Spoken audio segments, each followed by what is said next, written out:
Welcome to another edition of Phil's Morning Drive. This time we're driving a pre-owned car, a car that's been out since 2012 for a model year, but 2011 is when we first started to see them on the road. This is the Land Rover Range Rover Evoque. Now, I know a lot of folks get confused about the name Land Rover and the name Range Rover. They want to make Range Rover the brand, but technically it's a sub-brand of the Land Rover brand. I know it gets a little confusing because in the last few years they've added so many different models. This is the smallest version, it's the most affordable version, but don't let that fool you. This has plenty of luxury features.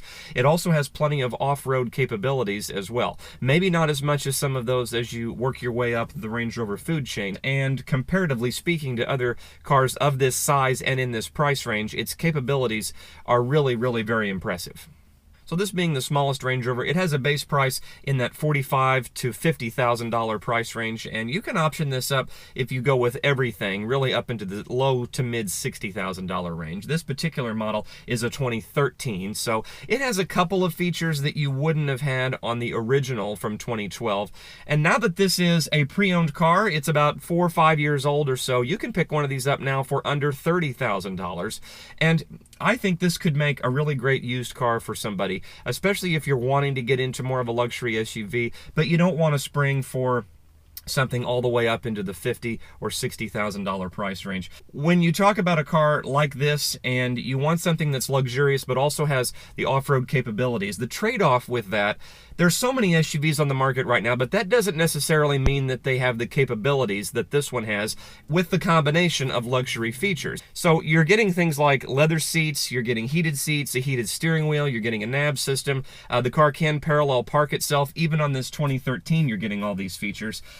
The main thing that you want to do when you get behind the wheel is to drive the car. So let's fire it up here, and you can see the shifter rising up out of the dash here. This is something that Jaguar started, and they've now put in basically every Jaguar and Land Rover product has this wheel shifter that disappears and reappears as you turn the car off and on. And I know some folks like that. It takes maybe a little bit of getting used to, but I don't find it to be an issue really at all. You've got the usual stuff: park, reverse, neutral, drive, and then you have a sport mode. And you do have paddle shifters on this car, so you can shift manually. And if you put it in sport mode, it does have a pretty peppy response. I find the paddle shifters to be more useful when you're in an off-road situation, especially as you scroll through the terrain response. As you get into more of the mud and ruts or the sand mode, it recommends on the dash that you use the command shift, and it will kind of help you control what gear that you're in that sense.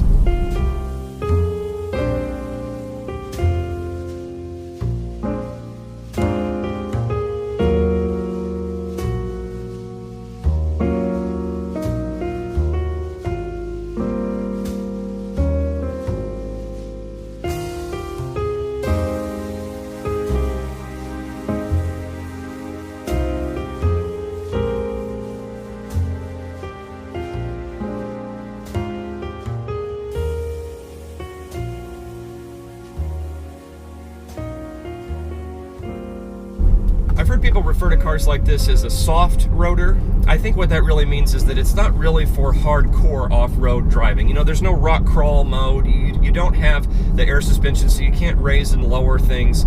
It does have the traction control and a lot of other Land Rover features, dynamic stability control, and quite a few of those things that work together with the terrain response. There's no low-range gearbox, and so you're somewhat limited on off-roading. But I think most people that buy a car like this, they're wanting to drive it around town. They may occasionally get it off-road on maybe a gravel road or something like that, or they might drive through some mud, maybe some sand if you take this to the beach for the day, or maybe you want to go camping or something like that. I find it to be extremely capable when you have a snow and ice situation, especially if you do all-season tires or if you put winter tires on the vehicle. It really makes a big difference. And I've driven this really for hundreds of miles through 6 to 10 inches of snow and never had any problems. I've seen a lot of other people slide off the road or have issues, but this car gives you plenty of confidence. It really feels like something that you could take through anything snow-wise.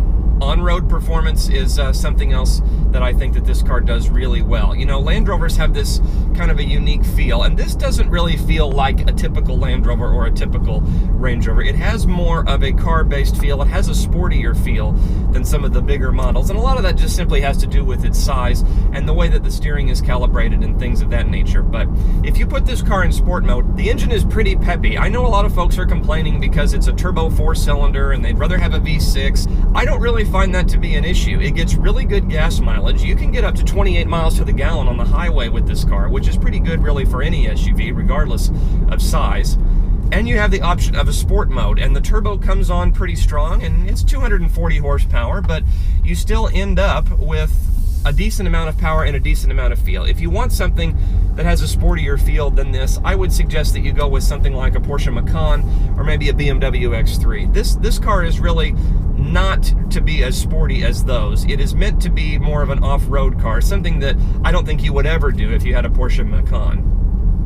One thing I will say about this nav system and the touchscreen here, it doesn't really feel dated. I know a lot of people have complained that it's slow, and it is slower than a modern system or a new system, but I think if you're looking for a pre-owned vehicle, the fact that it even has as much functionality as this does, between the way that you can control your phone, the way you can control the navigation, whether you're on or off-road, the way that you put in a destination, it does have voice control for all of those things, as well as the excellent sound system that this has that can play audio from really any different source.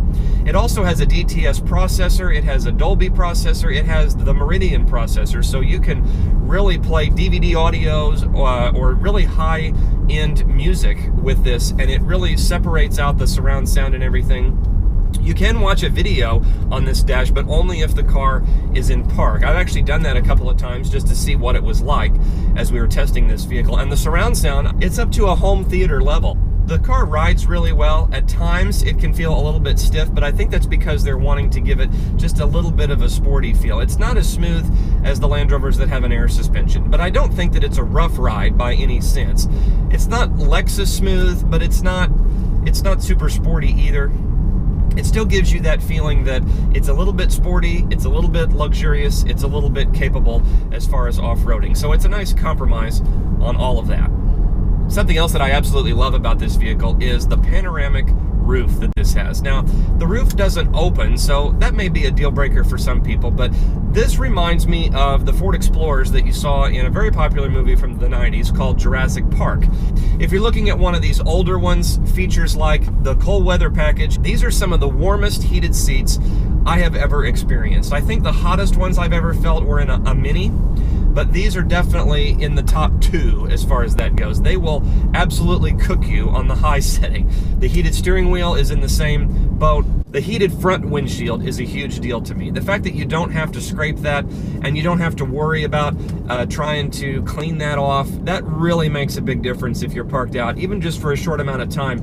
If you've got a sleet situation or you've got a little bit of ice or a little glaze of ice, frost too. I mean, it can melt frost almost instantaneously. So you have the heated front windshield, heated steering wheel, heated seats, and the heated rear windshield, and heated mirrors, as well as heated windshield washer jets and heated headlamp washers. So in the cold weather, this thing, not only is it a beast as far as driving it, but it has all of these little features like this that just make things nice.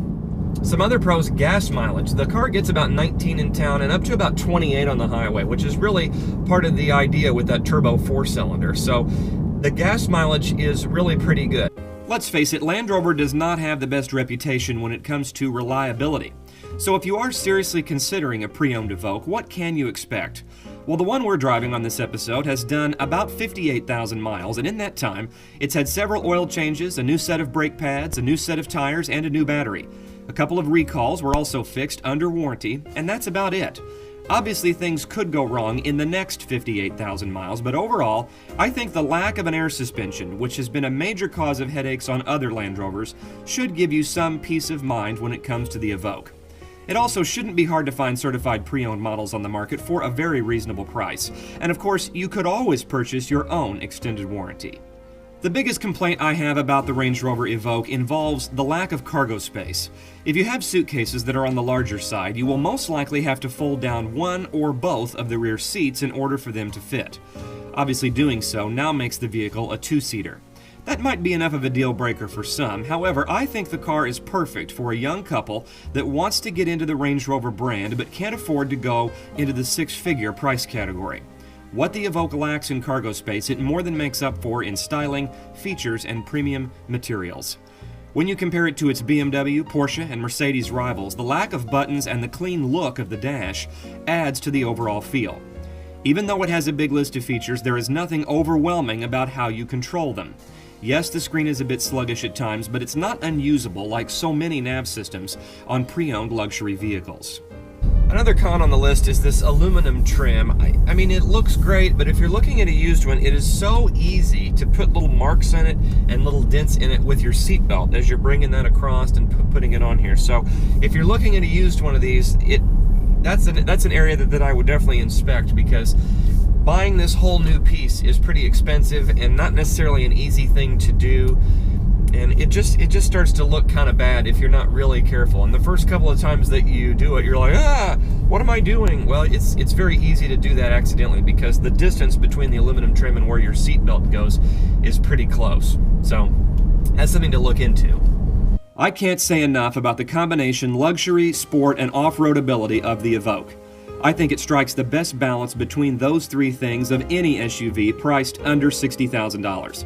Yes, it has a 4-cylinder. Yes, it doesn't have a massive amount of cargo space, but it more than makes up for that with style and luxury. The best news is, it's not all style and no substance.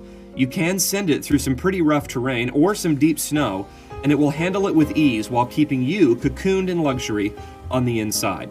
That, to me, is what Range Rover is all about and should be about, regardless of size or price.